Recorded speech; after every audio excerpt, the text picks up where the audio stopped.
Muchísimas gracias por acompañarnos en este día jueves. Ya estamos en nuestro espacio Opiniones. Bienvenidos también a aquellos que por medio de las radios de Ágape, de los medios positivos que tenemos para cubrir todo el país, se sintonizan a esta retransmisión. Continuamos este día dándole seguimiento al tema de transparencia y corrupción, ya que esta semana pues, se celebran hechos importantes. En primero, el Día Internacional contra la Corrupción, que fue el 9. Ahora también celebramos la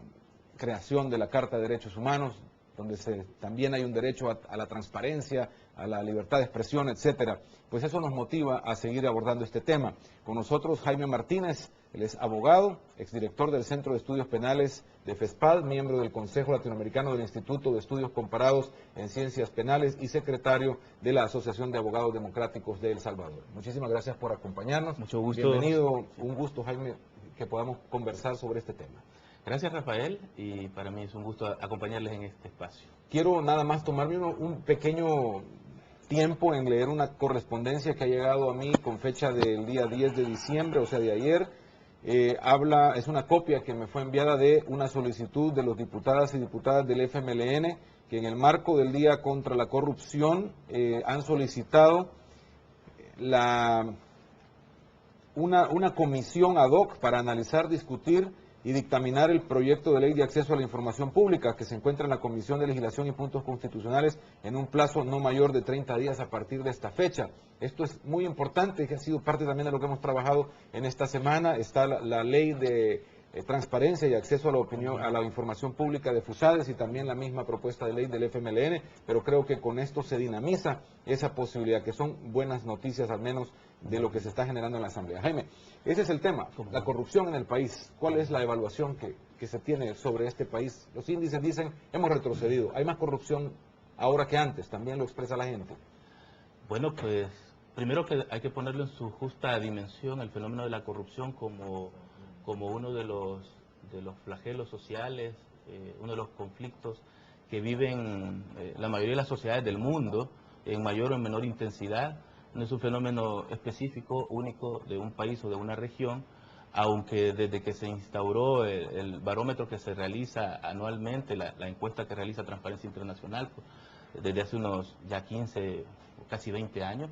sí ha puesto al descubierto que hay sociedades, hay regiones del mundo donde hay más corrupción, más niveles de corrupción. Pero lo primero que hay, otro punto de partida que hay que tener claro es que la corrupción está estrictamente ligada, es una condición sine qua non, es decir, sin la cual no se puede fraguar, no se puede materializar de las expresiones delictivas más importantes y más peligrosas para toda la sociedad, la democracia, el desarrollo humano, etcétera, como es la criminalidad organizada o la llamada delincuencia no convencional. Puede haber corrupción sin que exista delincuencia no convencional o crimen organizado, pero no puede haber crimen organizado si detrás no hay corrupción.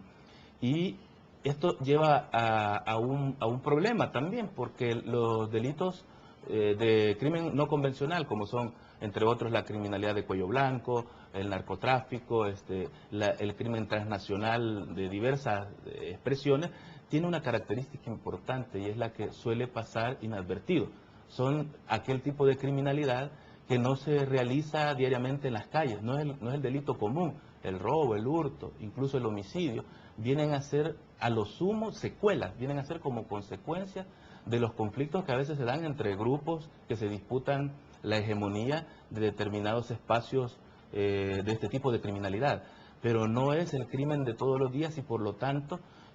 por lo menos en lo que tiene que ver con los conductores, los que están arriba de las estructuras criminales organizadas de carácter nacional y transnacional,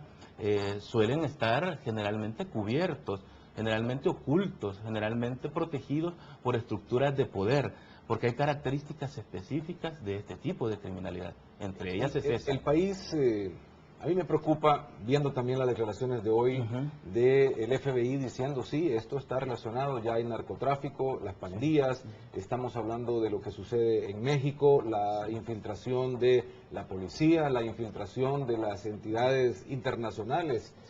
como la DEA, incluso ya infiltradas con crimen organizado. ¿Qué es lo que está pasando en nuestro país en ese sentido? Fíjate que retomando lo primero que me decías, con esa característica de ser un tipo de criminalidad que pasa generalmente inadvertida, oculta, secreta, y solo se dan a conocer las puntas de los témpanos de la criminalidad organizada o de la corrupción, resulta que no se puede decir con propiedad si El Salvador está, digamos, con mayores índices realmente de corrupción o de crimen organizado de lo que puede estar Guatemala o Honduras. Es obvio que cuando un crimen atroz revela la infiltración de estructuras del crimen organizado en el Estado, en sus instituciones, en la policía, en los ministerios de seguridad, etcétera, como lo que ocurrió en Guatemala con el asesinato de los diputados del Parlamento Centroamericano, entonces ahí sí se refleja, o como está sucediendo ahora en México, con una clara penetración de estas estructuras en las instituciones del poder público. En El Salvador, digamos que no ha tomado esas dimensiones todavía, pero ojo, porque tú bien citas esta situación que ahora se revela en los diversos periódicos del país, pues donde tanto el jefe regional del FBI como un experto sobre el tema de crimen organizado, narcotráfico, opina pues que el gran problema que hay en Centroamérica, incluyendo El Salvador, dice, tal vez en menor intensidad, pero es el gran problema de la corrupción. Yo diría que mientras no se encuentren otras maneras de enfrentar ese fenómeno violento, por hoy violento, que es el narcotráfico, y que es también otras formas de criminalidad que están relacionadas con el mismo, como el tráfico de armas, tráfico de drogas, tráfico de personas, a veces también vinculado, va a ser difícil que se pueda solventar o llegar a niveles de seguridad aceptables. Es preocupante también una noticia relacionada con esto que aparece en el diario El Mundo este día, que en Guatemala se acaba de descubrir que han desaparecido 2.000 armas de los almacenes de la Policía Nacional Civil de Guatemala, 2.000 armas, incluyendo fusiles AK-47 y subametralladoras UCI, o sea, ya para uso casi militar, ¿no? ¿Y qué opinión le merece el manejo que hacemos en el país de estos temas de corrupción, de estos temas de crimen organizado? Pues yo diría que en El Salvador, a pesar de que no tenemos, digamos, como esos hechos dramáticos de asesinatos continuos y matanzas entre policías y entre miembros del crimen organizado, como está sucediendo en México, como ha sucedido en Guatemala, lo cierto es que tenemos niveles preocupantes de delitos de cuello blanco, de delincuencia no convencional, que están en absoluta impunidad o que han sido perseguidos inicialmente por las instituciones encargadas del control del delito, digamos, pero que no han tenido resultados satisfactorios. Yo me quiero referir, por ejemplo, a las notas de un trabajo que he estado difundiendo desde hace varios meses. Es el tema del impacto económico que tienen algunos delitos de cuello blanco, que incluye defraudaciones a la economía pública, como el caso de la OBC, que ahora está sonando muy fuerte, negociaciones ilícitas, tráfico de influencia, enriquecimiento ilícito, o sea, todas las figuras delictivas que están en el Código Penal. Y para